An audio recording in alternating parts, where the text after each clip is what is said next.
Veritas Files here.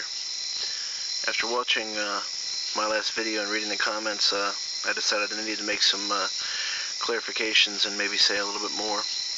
When I made that video, I'd been up for about that time. It had been about 21 or 22 hours, and then I had to go out and mow the front yard because I wasn't going to have another opportunity.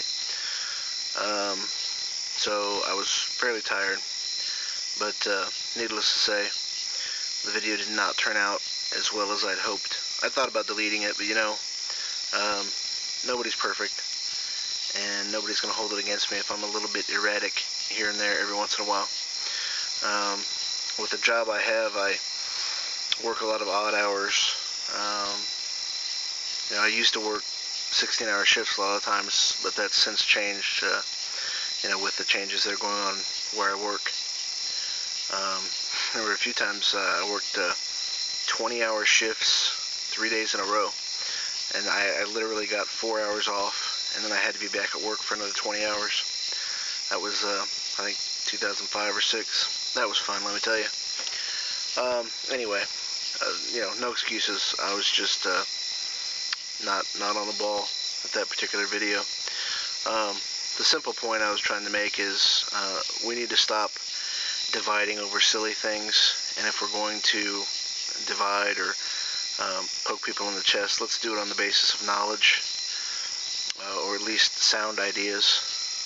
So it's really not a personal attack at Charlie. I just think that if you're gonna get upset with people paying any attention to the Muslim issue or the mosque issue, do it on the basis of knowledge. You may not think that the nature of Islam poses any kind of significant threat to this nation. I would disagree with you vehemently, and I would do so on the basis of knowledge, not on the basis of ignorance. And to that extent, the mosque issue is a substantial issue. But like I said, the bigger issue is having a discussion about the nature of the religion of Islam. And again, I repeat, that is not to say the individual professing followers of the faith. They may well be peaceful. That's not my point at all. In any case, in having a discussion like that, be careful not to judge any religion by the mixed behavior of its followers, because within that group you're going to have heretics.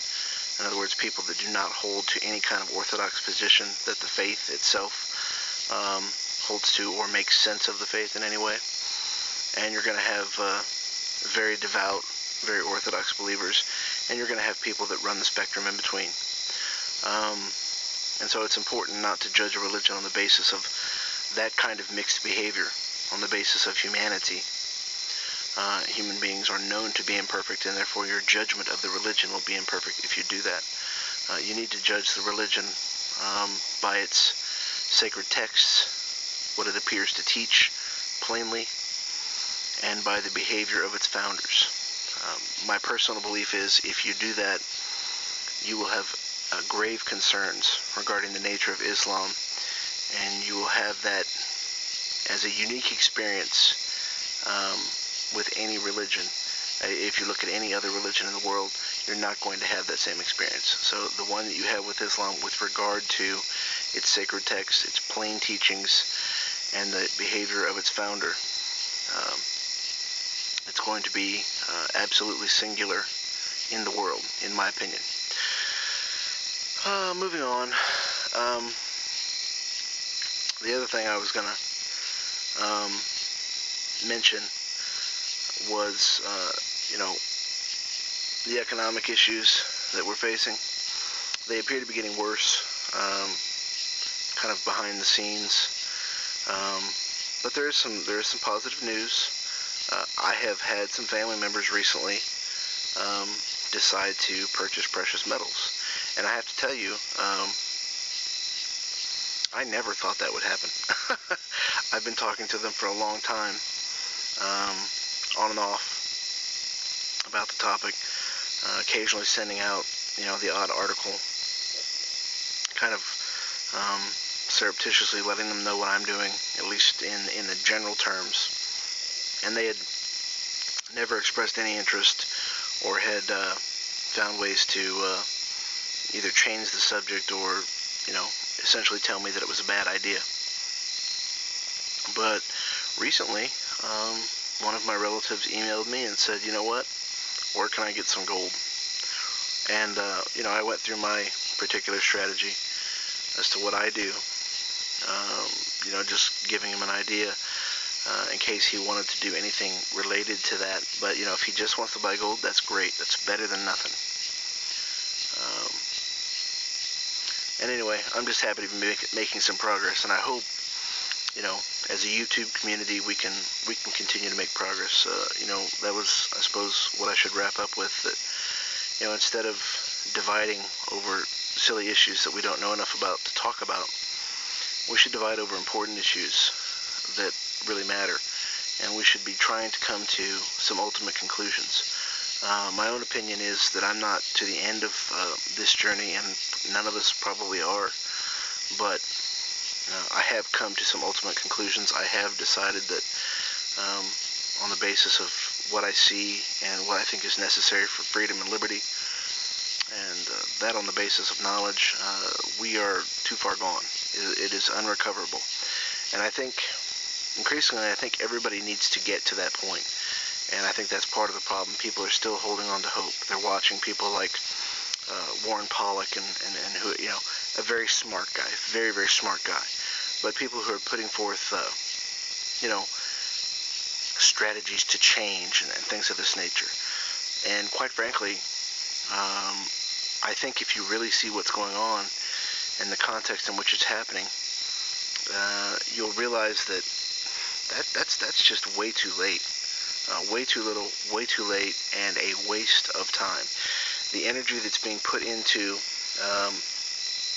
this idea of being able to save America, to bring back our liberties, that energy should be put into something else entirely.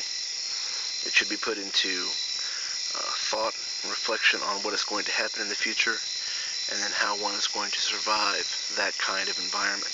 And I mean in the sense of collapse and then post-collapse. I think we've entered an age where the rest of our lives from this point forward, it's not going to be about necessarily living the American dream. It's not going to be about, vacations or new homes or anything of that nature. It's really going to be about survival. And I know that's a stark and a dark message, but I think it's reality. I mean, if you disagree, I'd love to talk with you, because, and I mean, I don't really want just these little fleeting comments. If you all have a point of view and you want to discuss it or debate it or dialogue or whatever, I'm open to that. Sometimes my words come across as pretty matter of fact and dry, and they are, because I mean that's just the kind of person I am. But I'm not closed to the idea that I'm wrong. I'm not convinced that I'm wrong, and I'm very convinced that I'm right. I spent a lot of time thinking about these issues and researching these issues, and I just don't see any other way around the idea that this is unrecoverable and that we are going to need to learn to live in a new environment. Our government is going to become more tyrannical and more difficult to deal with and live with. I don't think that any kind of rebellion is in order or is viable, and so I think that survival is going to be our only real option. And by survival, I don't mean surviving by the skin of your teeth, though it may come to that. I mean surviving well. I mean preserving quality of life, preserving many of the elements of American liberty in your own personal life that other people will no longer possess.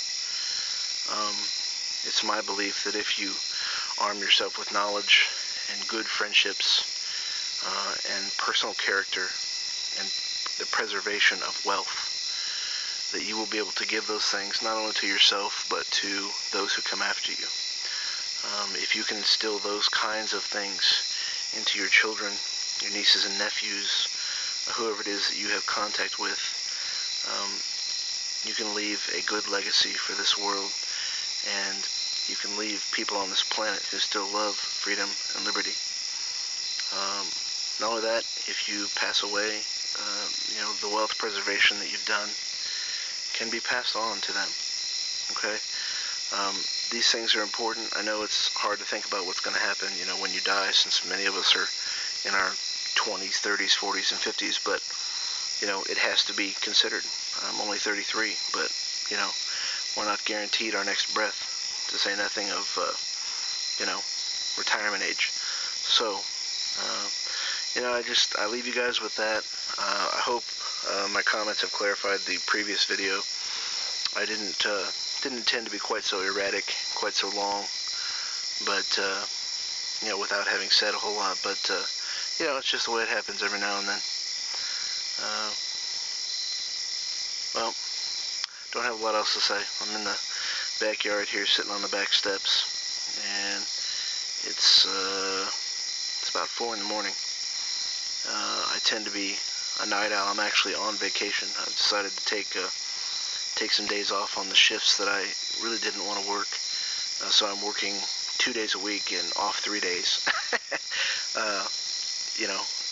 Everybody else did it to me not very long ago, so I decided I'd participate in the little game and take off some of the tough shifts and let them see how it feels. But anyway,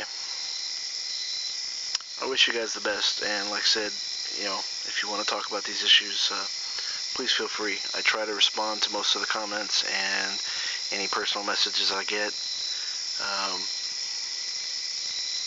Take care, guys. Appreciate it. Bye.